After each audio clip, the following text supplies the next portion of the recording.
So we were studying about skeletal muscles और skeletal muscles के बारे में हमने पढ़ लिया है कि हमारे पास मस्कुलर सिस्टम होता क्या है। मस्कुलर सिस्टम के अंदर हमने पढ़ लिया है कि हमारे पास जो स्केलेटल मसल्स है उसकी क्या प्रॉपर्टीज हैं, क्या फंक्शंस हैं, और उसके अलावा हमने पढ़ लिया है कि हमारा जो स्केलेटल मसल है, जो हमारी मूवमेंट होती है, उसके लिए जो कॉन्ट्रैक्शन होती है मसल के अंदर वो कैसे होती है। सो हमने दो मैकेनिज्म्स पढ़े थे। सबसे पहले हमने जो हमारा सार्कोलेमा, हमारे पास जो मेम्ब्रेन है हमारे मसल फाइबर का, उसकी पोलराइजेशन और रीपोलराइजेशन के बारे में पढ़ा। और उसके अलावा हमने एक्टिन और मायोसिन जो प्रोटीन्स हैं स्केलेटल मसल्स के, उसके बारे में पढ़ा। सो इस लेक्चर के अंदर वी विल स्टडी कि हमारे पास हमने पढ़ा था कि जो हमारे पास एक्टिन प्रोटीन है उसके साथ कैल्शियम आयंस बाइंड करते हैं, और हमारे पास एनर्जी का यूज करके जो मायोसिन प्रोटीन है वो हमारे पास एक्टिन के साथ बाइंडिंग करता है। तो जो ये मसल कॉन्ट्रैक्शन की एनर्जी है वो हमारे पास आती कहाँ से है? ओके, सो हमारे पास जो ये एनर्जी का सारा हमारा जो ये एनर्जी प्रोडक्शन है ये कैसे होती है? So it happens in 3 steps. हमारे पास मेजर ये 3 स्टेप्स प्रोसेस है। क्या होता है? सबसे पहले हमारे पास जो एनर्जी है वो हमें जो मायोसिन प्रोटीन है, मायोसिन प्रोटीन के अंदर एक एंजाइम होती है मायोसिन एटीपीएस। सो मायोसिन प्रोटीन के अंदर क्या होता है हमारे पास? Myosin ATPase. अब हमारे पास जिस भी एंजाइम के पीछे एस आता है मतलब वो हमारे पास ब्रेक डाउन करती है। तो क्या होता है हमारे पास मायोसिन के अंदर एटीपी जो मॉलिक्यूल होता है, एटीपी का एक मॉलिक्यूल हमारे पास एटीपीएस की प्रेजेंस में ब्रेक डाउन हो जाता है एडीपी और इनऑर्गेनिक फॉस्फेट के अंदर, प्लस एनर्जी रिलीज होती है।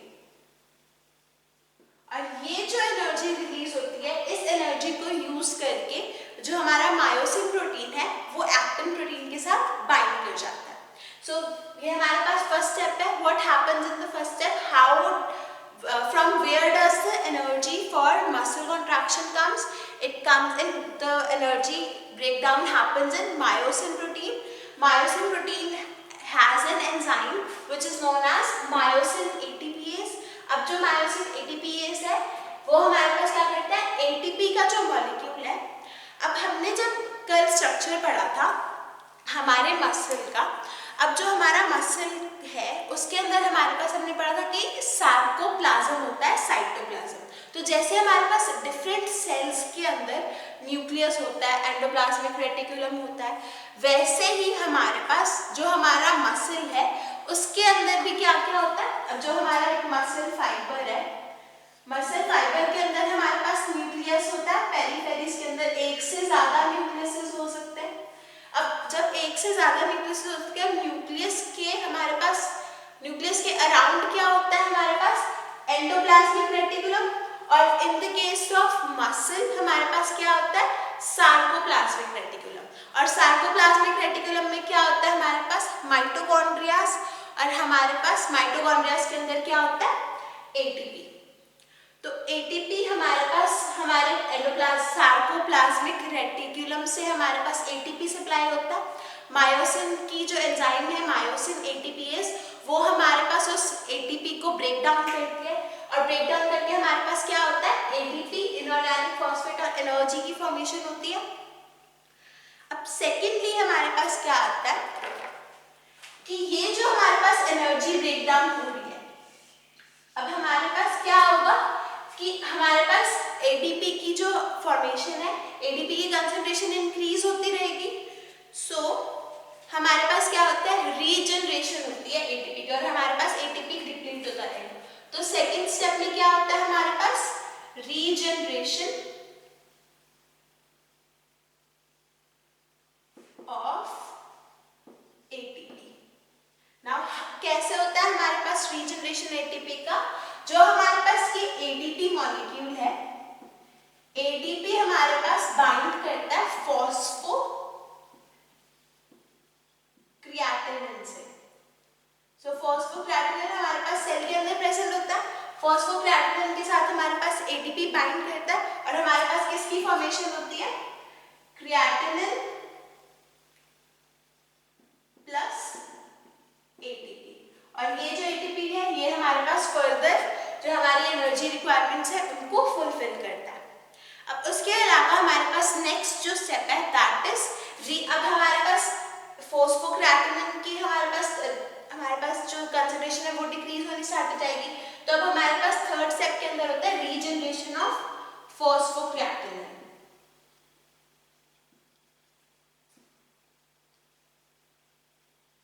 अब इसकी रीजनरेशन कैसे होती है, हमारे पास हमारे जो मसल्स है, मसल्स के अंदर ग्लाइकोजन होता है। अब ग्लाइकोजन हमारे पास क्या होता है, ग्लूकोज फॉस्फेट। सो ग्लाइकोजन की हमारे पास ब्रेकडाउन स्टार्ट हो जाता है और हमारे पास क्या बनना स्टार्ट हो जाता है, ग्लूकोज। हमारे पास ग्लाइकोजन होता क्या है, ग्लूकोज फॉस्फेट, फॉस्फोराइलेटेड ग्लूकोज होता है ग्लाइकोजन। और हमारे पास ये जब ब्रेक होता है, ग्लाइकोजन ब्रेक होता है या ग्लूकोज फॉस्फेट हमारे पास ब्रेक होता है, तो ये बनाता है हमारे पास लैक्टिक एसिड प्लस फॉस्फेट। और ये जो फॉस्फेट हमारे पास जनरेट हो रहा है, इस फॉस्फेट के साथ हमारे पास जब क्रिएटिनिन बाइंड करता है तो हमारे पास किसकी फॉर्मेशन होती है, फॉस्फोक्रिएटिनिन की। और अल्टीमेटली हमारे पास जो ये लैक्टिक एसिड है वो हमारे पास ब्रेक डाउन हो जाता है CO2 और H2O की फॉर्म में in presence of oxygen, right. So ये है हमारे पास जो फिजियोलॉजिकल स्टेप्स चलते हैं, जो हमारे पास फिजियोलॉजिकल स्टेप्स होते हैं मसल की कॉन्ट्रैक्शन के अंदर। अब जो ये मसल की कॉन्ट्रैक्शन हो रही है उसके अंदर हमारे पास क्या हो रहा है, जो मायोसिन प्रोटीन है वो हमारे पास बाइंड कर रहा है एक्टिन प्रोटीन के साथ। जब हमारे पास मायोसिन प्रोटीन एक्टिन प्रोटीन के साथ बाइंड करता है तब वो क्या करता है, हमारे पास यहाँ पे हमारे पास एक्टिन प्रोटीन है, यहाँ पे हमारे पास मायोसिन प्रोटीन है, ये बाइंड करके क्या करता है, इसको पुल करता है। तो जब पुल करता है हमारे पास कुछ ऐसी इसकी क्या हो जाती है, कॉन्ट्रैक्टेड फॉर्म आती है, हमारे पास कॉन्ट्रैक्शन हो जाती है। सो व्हाट हैपेंस इज हमारे पास कि जब अब हमारे पास जो मायोसिन बाइंड कर रहा है वो कैसे कर रहा है, उसको एनर्जी हमारे पास क्या है, एक एक्सपेंसिव प्रोसेस है, एनर्जी चाहिए उसके लिए। और एनर्जी कहाँ से जनरेट हो रही है, so the energy that is required for myosin protein to bind with the actin protein comes from ATP which is present in the sarcoplasmic reticulum. Now myosin has an enzyme, myosin के अंदर एक enzyme है myosin ATPase, वो क्या करते हैं, हमारे पास ATP का ब्रेकेज हो जाता है हमारे पास ATPase की प्रेजेंस में, ATP में, इनऑर्गेनिक फॉस्फेट में और एनर्जी के अंदर। अब हमारे पास अगर हमारी जो ATP मॉलिक्यूल्स हैं वो डायरेक्टली हमारे पास यूज और कंज्यूम होते रहेंगे, ब्रेक डाउन होता रहेगा, तो उसकी कंसंट्रेशन डिक्रीज हो जाएगी। तो हमारे पास हमारी बॉडी के अंदर हर किसी का बैलेंस मैकेनिज्म होता है। सो बैलेंस रखने के लिए क्या होता है हमारे पास कि जो हमारे पास ATP ब्रेक डाउन हो रहा है और उसके ब्रेक डाउन से ATP बन रहा है, हमारे पास रीजनरेशन स्टार्ट हो जाती है ATP की। तो वो हमारे पास ATP की रीजनरेशन कैसे होती है, जो फॉस्फोक्रिएटिनिन है वो हमारे पास रिएक्ट करता है ATP के साथ और बनाता है क्रिएटिनिन और ATP, राइट। अब हमारे पास ATP क्या होता है, एडिनोसिन ट्राइफॉस्फेट। ADP क्या होता है, एडिनोसिन डाइफॉस्फेट। अब हमारे पास ट्राइफॉस्फेट और डाइफॉस्फेट में क्या फर्क है, एक फॉस्फेट ग्रुप का फर्क है, जो कि जब हमारे पास फॉस्फेट वाला बॉन्ड जो ब्रेक होता है तब हमारे पास क्या होती है, एनर्जी रिलीज होती है। तो अब हमारे पास ADP के साथ जब हमारा फॉस्फेट ग्रुप ADP को दे देगा और हमारे पास ATP की रीजनरेशन हो जाएगी, राइट। अब फिर हमारे पास क्या हो जाता है कि हमारा जो क्रिएटिनिन है इसकी कंसंट्रेशन इंक्रीज होनी स्टार्ट हो जाएगी और फॉस्फोक्रिएटिनिन की कंसंट्रेशन डिक्रीज होनी स्टार्ट हो जाएगी। तो इसलिए हमारे पास थर्ड स्टेप क्या होता है, रीजनरेशन ऑफ फॉस्फोक्रिएटिनिन।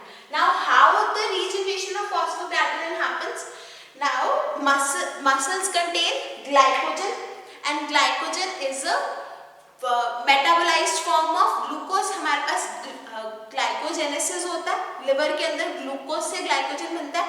हमारे पास जो ग्लाइकोजन है वो हमारे पास एसेंशियली क्या होता है, ग्लूकोज फॉस्फेट, हमारे पास जो ग्लूकोज फॉस्फेट है वो क्या करता है, हमारे पास लैक्टिक एसिड और फॉस्फेट के अंदर ब्रेक डाउन हो जाता है। तो ये जो फॉस्फेट है यहाँ पे जो जनरेट हो रहा है वो हमारे पास क्रिएटिनिन के साथ ज्वाइन होकर हमारे पास किसकी रीजनरेशन करवा देता है, फॉस्फोक्रिएटिनिन की। और जो लैक्टिक एसिड है वो हमारे पास ऑक्सीजन के हेल्प से कार्बन डाइऑक्साइड और वाटर की जनरेशन हो जाती है। और यहाँ पे हमारे पास कंप्लीट होता है हमारा स्टेप जो हमारे एनर्जी प्रोडक्शन ऑफ, जो हमारे पास एनर्जी फॉर मसल कॉन्ट्रैक्शन का हमारा टॉपिक है, राइट। सो अभी हमारे पास जो ये लैक्टिक एसिड है, हमारे पास जो सिर्फ ये लैक्टिक एसिड की जो ब्रेकडाउन है कार्बन डाइऑक्साइड और वाटर के अंदर, सिर्फ ये जो प्रोसेस है, सिर्फ ये प्रोसेस हमारे पास एक एरोबिक प्रोसेस है। बाकी हमारे पास जो ये फर्स्ट 3 स्टेप्स हैं, ये तीनों स्टेप्स के अंदर हमारे पास ऑक्सीजन की रिक्वायरमेंट नहीं होती। सो एक कंसेप्ट आता है हमारे पास ऑक्सीजन डेप्थ। अब ऑक्सीजन डेप्थ का क्या मतलब है कि जब हमारे पास अगर कोई पर्सन जो है वो विग्रस एक्सरसाइज कर रहा है, हमारे पास बहुत ज़्यादा मूवमेंट कर रहा है वो स्केलेटल मसल्स की। अब स्केलेटल मसल्स हमारे पास एनर्जी कहाँ से ला रहे हैं, एटीपी से। एटीपी कहाँ से बन रहा है हमारे पास, फॉस्फोक्रेटिनिन से। अब फॉस्फोक्रेटिनिन कहाँ से बन रहा है हमारे पास, एसेंशियली ग्लाइकोजन के ब्रेकडाउन से जो हमारे पास लैक्टिक एसिड बन रहा है वहां से, राइट।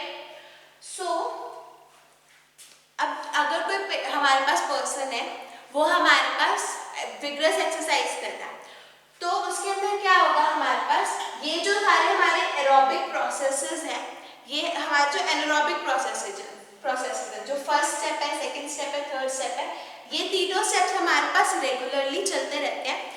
लेकिन हमारे पास ऑक्सीजन की डिमांड इंक्रीज हो जाती है लैक्टिक एसिड के कंपोजिशन, हमारे पास लैक्टिक एसिड की ब्रेकडाउन के लिए। सो लैक्टिक एसिड के ब्रेकडाउन के लिए ऑक्सीजन की रिक्वायरमेंट होती है, और हमारे पास ऑक्सीजन की सप्लाई अगर कम है किसी पेशेंट के अंदर, तो क्या हो जाएगा, हमारे पास लैक्टिक एसिड जो है वो एक्यूमुलेट हो जाएगा। और जब हमारे पास लैक्टिक एसिड एक्यूमुलेट हो जाता है तब हमारे पास क्या होता है, स्पाज़म्स कॉज होते हैं या फिर पेन कॉज होता है due to accumulation of lactic acids. So हमारे पास what is oxygen depth, the increase in demand of oxygen for the breakdown of lactic acid, for the breakdown of accumulated lactic acid is known as oxygen depth. अब next step है हमारे पास कि हमारे पास जो skeletal muscles है उसके अंदर heat production होती है।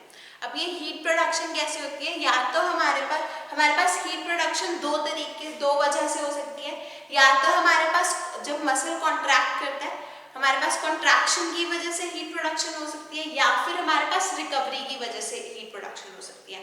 तो जब हमारे पास कॉन्ट्रैक्शन की वजह से हीट प्रोडक्शन होती है तो स्पेसिफिकली हमारे पास जो आइसोमेट्रिक कॉन्ट्रैक्शन है, आइसोमेट्रिक कॉन्ट्रैक्शन हमने कल पढ़ा था प्रॉपर्टीज के अंदर स्केलेटल मसल्स की। आइसोमेट्रिक कॉन्ट्रैक्शन के अंदर क्या होता है, हमारे पास जो मसल का लेंथ होता है वो कांस्टेंट रहती है, लेकिन हमारे पास जो मसल का टेंशन होता है वो इंक्रीज हो जाता है। हमारे पास कोई वर्क नहीं होता आइसोमेट्रिक कॉन्ट्रैक्शन के अंदर। सो हमारे पास क्या होता है, जो हमारी सारी टेंशन है वो मसल के अंदर जो टेंशन है वो हमारे पास कैसे रिलीज होती है, in the absence of oxygen हमारे पास हीट के फॉर्म में। So secondly what happens is, हमारे पास रिकवरी के टाइम पे हमारे पास हीट प्रोडक्शन होती है। अब रिकवरी के टाइम पे हमारे पास हीट प्रोडक्शन कैसे होती है, अब रिकवरी कर रहा है अगर मसल तो उसके अंदर जो एक्यूमुलेटेड लैक्टिक एसिड है उसकी हमारे पास ब्रेकडाउन होगा, ऑक्सीडेशन होगी। जब लैक्टिक एसिड की ऑक्सीडेशन होगी तब हमारे पास कार्बन डाइऑक्साइड और वाटर रिलीज होगा। अब जब हमारे पास ये जो ऑक्सीडेशन प्रोसेस है वो हमारे पास क्या होता है, एक्सोथर्मिक। सो रिकवरी के टाइम पे हमारे पास क्या होगी, हीट प्रोडक्शन। अब इस चैप्टर के अंदर one of the major topics जो आपके अंदर आता है दैट इज न्यूरोमस्कुलर जंक्शन की physiology. So next we will study about the physiology of neuromuscular junction. Now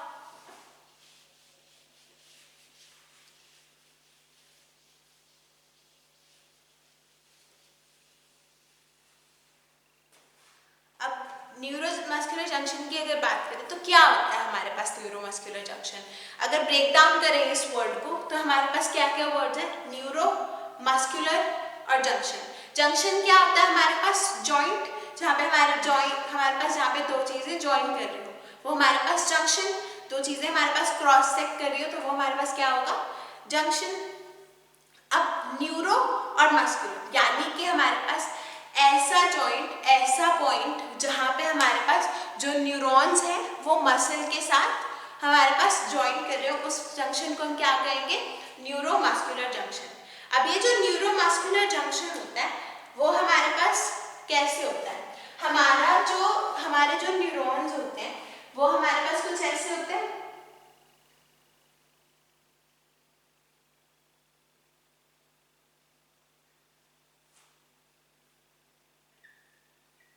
हमारे पास एक्सॉन्स होते हैं और डेंड्राइट्स होते हैं।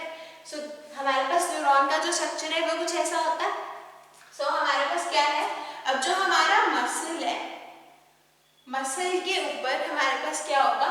हमारा जो न्यूरॉन है उसका एक एंड जो है वो एक्सपैंड कर जाएगा और यहाँ पे हमारे पास क्या बना लेगा? एक जंक्शन बना लेगा। अब ये जो हमारे पास जंक्शन होता है, so what is neuromuscular junction? Neuromuscular junction is a junction between nerve ending and a skeletal muscle. Skeletal muscle और एक nerve ending के बीच में जो हमारे पास जंक्शन होता है वो क्या होता है? Neuromuscular junction. अब हमारे पास यहाँ पे क्या होता है? जब हमारे पास जंक्शन होता है, हमने पढ़ा था कि हमारा जो न्यूरॉन है, न्यूरॉन के ऊपर एक माइलिन शीथ होती है। सो इस जंक्शन के ऊपर हमारे पास जो हमारा न्यूरॉन है उसकी जो माइलिन शीथ है वो हमारे पास लूज हो जाती है और हमारा जो नर्व एंडिंग है वो एक्सपैंड कर जाती है। क्या होता है हमारे पास न्यूरोमस्कुलर जंक्शन के ऊपर? न्यूरोमस्कुलर जंक्शन के ऊपर हमारे पास जो माइलिन शीथ है, जो हमारे पास कवरिंग है न्यूरॉन की, वो लूज हो जाती है और हमारे पास एक्सपेंशन हो जाती है हमारे न्यूरॉन की। So what happens at neuromuscular junction? Neuron loses its myelin sheath and expands itself.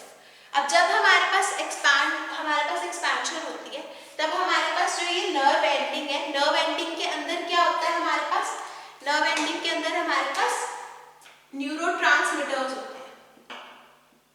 अब ये जो न्यूरोट्रांसमीटर्स हैं, स्पेसिफिकली अगर हम स्केलेटल मसल्स की बात करें तो इसके अंदर हमारे पास कौन सा न्यूरोट्रांसमीटर होता है? That is acetyl choline. अब जो ये एसिटाइल कोलिन है इसका हमारे पास क्या वर्क होता है? हमने मसल कॉन्ट्रैक्शन के अंदर पढ़ा था कि हमारे पास जो एसिटाइल कोलिन होता है, it brings the stimulus from the brain which carries out the further contraction। और हमारे पास जो एसिटाइल कोलिन होता है यही रिस्पॉन्सिबल होता है जो हमारे पास डीपोलराइजेशन हो जाती है मेम्ब्रेन की, और सेकेंडली हमारे पास जो कैल्शियम रिलीज होता है जो कि हमें हेल्प करता है एक्टिन और मायोसिन प्रोटीन को ज्वाइन करने के लिए। सो एसिटाइल कोलिन हमारे पास एक्सपेंडेड जो नर्व एंडिंग है उसके अंदर प्रेजेंट होता है। अब हमारे जिस पोर्शन पे, जिस मसल के पोर्शन पे हमारे पास ज्वाइनिंग होगी न्यूरॉन की और मसल की, उसको हम कहेंगे motor end plate. So motor end plate हमारे पास, what is motor end plate? It is a part of muscle facing the expanded nerve terminal. जो मसल का पार्ट हमारे पास न्यूरॉन के साथ अटैच्ड होता है वो पार्ट क्या होता है हमारे पास? Motor end plate. सो ये हमारे पास क्या है?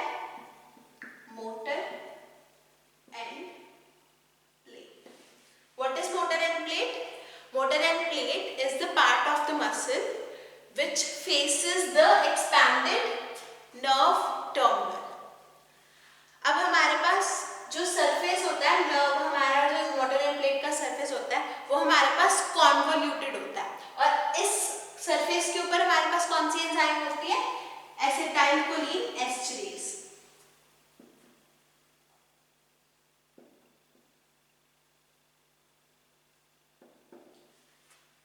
सो मोटर एंड प्लेट के अंदर हमारे पास क्या होता है? Acetylcholinesterase enzyme present होती है जो कि हमारे पास जब once the muscle contraction is over, एक बार जब हमारे पास मसल कॉन्ट्रैक्ट हो गया और मसल कॉन्ट्रैक्शन ओवर हो गई तब हमारे पास क्या होगा? एसिटाइल कोलिन एस्टरेज, जो एसिटाइल कोलिन है उसको हमारे पास क्या कर देगी, मेटाबोलाइज करवा देगी कोलिन और एसिटिक एसिड के अंदर। ओके, सो विद दिस जो आपका फिजियोलॉजी वाला पोर्शन है, जो हमारे पास मसल कॉन्ट्रैक्शन की फिजियोलॉजी है, न्यूरोमस्कुलर जंक्शन की फिजियोलॉजी है, फंक्शंस है, वो फिनिश होता है। अब नेक्स्ट लेक्चर के अंदर we will study about the different muscles that are present in our body. Thank you.